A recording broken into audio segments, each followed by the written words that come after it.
Hey Gus. Gus is going to help give us a tour of his new digs. Gus is our new Livestock Guardian dog. We've had him for, how long have we had you for? A couple months now? A couple months now. And he is such a good boy. He is part Anatolian Shepherd and part Great Pyrenees. And these are the girls that he's looking out for. He started out on our chickens and he's been so good. Right, buddy? And we just moved our sheep. It's very dry here. But we're moving them right behind where our cow is. I don't know if you can see. This is our cow, our dairy cow. And she's actually just going to go up right behind around behind our workshop. And then we have some of our longer grass that has not been hayed. And so in a few days they'll all kind of be together. But these are our new sheep. They are a Katahdin Dorper mix. So some of them are white like this one.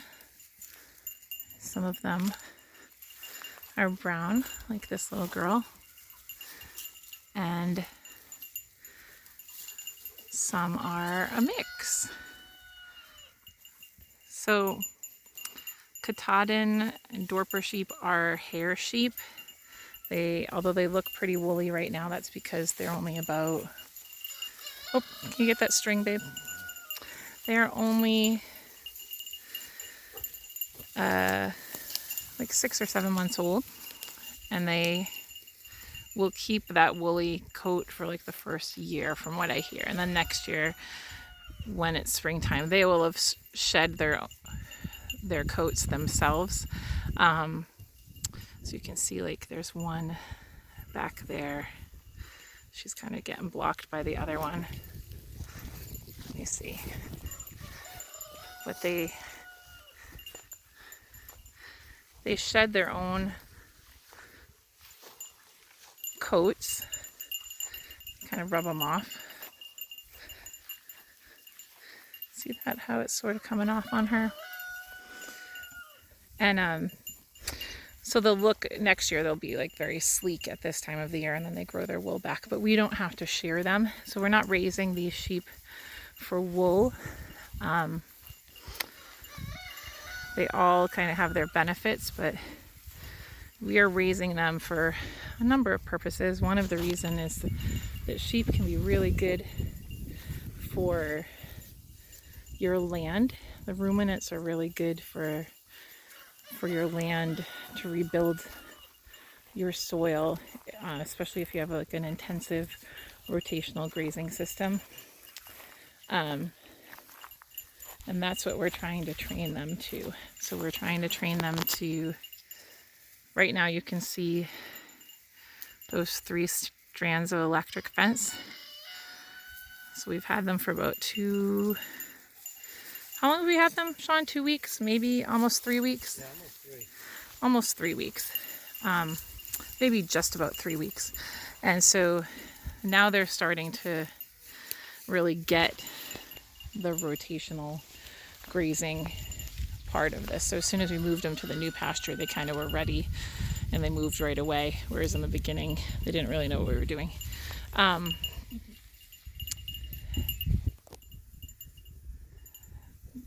So people raise these type of sheep for different purposes. One of the reasons they raise them is for meat. They, from what I hear, taste different than like a wool sheep. Some people don't like sheep meat or lamb. If it comes from a wool sheep, they don't prefer it. Some people, because of the lanolin in the wool, it gives a different flavor. But with the hair sheep, they don't have as much of that lanolin, so they taste, I guess, from what I've heard, a bit more like goat. And I know for my friends that are up in the Northeast, this is probably like completely new news for you, but they're like super in demand. So goats are actually even more expensive right now than sheep. The price is really good. So we're raising them, and any of the ewe lambs, these are all girls, they will most likely be bred in November to lamb in the spring, and this particular breed and their genetics tend to give twins a lot of the time. So for us, we'll probably sell off all of the males from our first lambing season, and then we'll keep the females and decide how big we want our flock to be for our land here, so we don't have a huge piece of property.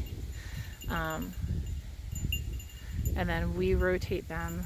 Right now we've been rotating them like every 3 days or so. But we want to get to the point where we're doing them like every day. And having them in smaller areas like this means that we're really concentrating like where they are grazing, what they're grazing, and where they are leaving all their manure, fertilizer. So hopefully they'll all start to really go together, and this will be more smooth as time goes on. It was definitely an adventure in the beginning, right, Sean? It was. So, in the beginning it was funny because they weren't used to us, and so they ended up, well, we definitely looked a bit like circus clowns chasing them, right? Oh yeah, we were trying to medicate them. Yes. That was crazy. So when we first got them, one of the lambs actually died within like a day and a half, and we found out that she probably had a parasite issue. And the tough part was that the people that sold them to us, it would have been very hard to tell that she had that issue unless you got your hands on her and checked her eyes and checked for other signs, because she didn't have all of the signs that something was wrong. So when she first moved over, we thought, oh, maybe it's just because it was super hot and she was stressed out from the move, which may have potentially added to it. She also could have maybe eaten something toxic, but we're not really 100% positive. But she ended up dying, and it was good in the sense that it forced us to make sure we caught all of them and took a really good look at them right in the beginning. So we caught all of them like shortly after we got them. Like I think it was like the second day or third day, and to check them all, and most of them looked very healthy, but we wormed all of them. And then we got a good suggestion that there were a couple that we saw that were quite sick, and like I said, we really wouldn't have necessarily known if we hadn't looked at them really closely. So we gave them some antibiotics and some calcium, and then we found out afterwards when I called the vet that actually the worming medication that was a different name than the one they'd used in the past was the same kind of medicine, but like the same chemical compound and everything, and would not treat the type of worm that they suspected the one that died had. So we had to catch them all over again a third time. Hi, you sweet girl. We had to catch them all again, and they were not as friendly as that one just was. And because it's been so dry here, we couldn't even like get a T-post in the ground to try to create like a chute for them. So we were trying to chase them with a long baby gate thing through the field, and it was literally like watching circus clowns chasing dogs in a tent. So like it was hilarious, and my camera on my phone was not working, my video is not working, so I can't share the hilarity with you because I could not take a video. But we essentially had to catch all of these guys 3 times. And how much would you say they weigh? Somewhere between 60 and 80 pounds a piece. So it was an adventure wrangling them with Sean in 100-degree temperatures or high 90s to try to get them all taken care of. And then we were also trying to train them to the electric wire at that time. And although this ground's pretty flat, there's an area like right over there where it slopes down pretty steeply, and there's a lot of rocks as it goes down to the lower pasture, and I was trying to catch one that had gotten through the hot wire over there, and it was like 10 o'clock at night, and I almost fell down the hill, and so I startled all the other sheep, and they all went running through the fence. They broke through the fence, and we both looked at each other, right, Sean? And we were like, we are not doing this in the dark at 10 o'clock at night. We'll take this up in the morning. We were like, we'll wait till the morning. So we came out, and they were all back on their own in the morning. But they've been doing a lot better since then, so it just takes some time. So Gus is in training, and he's still very much a puppy. He looks huge. He's going to be huge, but he's actually playing with some of the wool from like one of the other sheeps that had fallen off. So it's just like the old wool from that, but he still has very much that puppy play part of him. So he's only, how old is he? He's not even 9 months. No. He's getting closer to 9 months old, and so he's been doing very good and much better around all the other animals. But up until recently, he was tethered in here with them so that they would have a chance to be able to get away if they needed to. And only recently have we been letting him out in confined spaces just to watch him carefully during the day and see how he's doing. And so far he's been doing great, and hopefully he'll continue to be. But from what I hear, somewhere around this age, they will also kind of have like a regression, and they have to relearn some of the stuff around 9 months, and they really aren't considered fully trained, full-grown livestock guardian dogs until they are closer to 2 years old, sometimes 3 years old. So, but if they're at that point really well trained, then they are indispensable. We're keeping a close eye on him though, because we do have neighbors that have chickens, and although he has been excellent with ours and lets them drink and eat out of his food containers and kind of sleep all around him, he did walk over to the neighbor's house recently and went after one of their chickens. So we don't want that to be encouraged, and so he's only more recently been allowed out because he seems to be respecting the electric fence. I think he's gotten zapped a few times, and he doesn't want that to happen again. But anyhow, so the sheep too. The sheep are doing good. So yeah, they're starting to learn like to stay where the wire is. But these are our new additions to the farm. We have 10 Katahdin Dorper ewes. We hope to breed them in the fall and have lambs next year. We have Gus.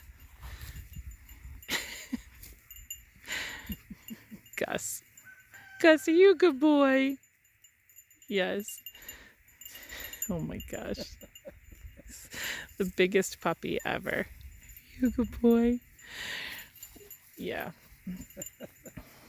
You vicious animal. And then we also, I don't have it on video, but I'll also show it in a future video that we have, how many? Almost 50 chicks. Oh yeah. So we had gotten 23 guinea chicks, and we were raising, well, 25, but we lost 2. And then we have 25 new laying hens that are chicks. And so those are different than the kind that we had. We have some Brahmas and Easter eggers and azures, and I think I got amber lynx. And then we also hatched just yesterday and today some chicks from our white azures that came from our old house. And so we actually lost most of our flock to predators, and so it was nice to be able to hatch out some chicks from. And they lay blue eggs, so we'll see what color they are, because the rooster was a buff Warpington, so we don't know if they're going to end up laying blue or not. Hey buddy, Yes, I love you too. So Gus, we don't know if he'll end up being like a full livestock guardian dog. He comes from working parents. Like his mother was a Great Pyrenees and his father was a Anatolian Shepherd, and they worked on a homestead, and we were able to meet his parents when he was a puppy. But the people that had him before us had gotten him as a gift for someone, and they couldn't keep him, so he ended up back with them. And then they are a couple that works a lot, and they realized as he got older that he was not meant to be like in a domestic setting. He needed to be on a farm, and so he came here and we kind of tried him out, and he's been doing great. Then we also we're going to be taking a ride in a little bit to find out if we can find the owner to a little dog that showed up here, and it's like a little terrier mix. So she's down near Stella right now, and they're hanging out until we can see if we can find the owner. So we've got a lot going on. We've got baby chicks hatching, we have other chicks that are almost 3 weeks old that we're raising, and guinea hens, new sheep, new dog. Our cat is about to have kittens any day now. And there's just, a lot going on here. But we finished, you can see in the background, that was our processing area, and we finished processing our last of our meat birds yesterday. And so between our meat birds and our pigs, we have about 1,200 pounds of meat in our freezers, which is pretty awesome. To have that much organic pasture raised food in less than 7 months. Hey Jojo, how'd you get through there? Did you climb over that? Oh, you didn't get zapped? It wasn't. There wasn't. You didn't have a thing there? Yeah. Okay, we have to make sure it's on. Can you show me your new haircut? You look so handsome. We're gonna be having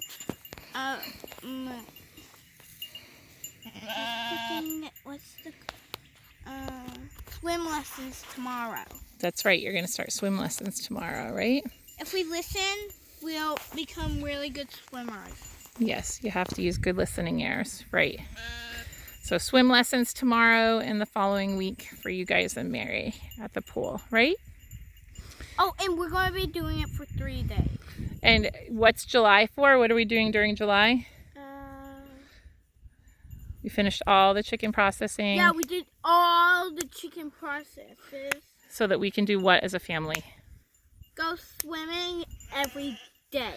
We can spend a lot more family time together, right? Yeah, and go swimming every day. I don't know about every day, but most of the time. You say hi to Gus? All right, buddy, can you say like, subscribe, and share Subscribe and share to Full and Family Farm? Good job. Bye, Gus. Say bye, Gus. What a good boy. 2 good boys in this picture. But they're not dogs. Well, this one is. Wait, why did we say... You have anything else to add, babe? Subscribe and share when the video's not in. Okay. Nice haircut.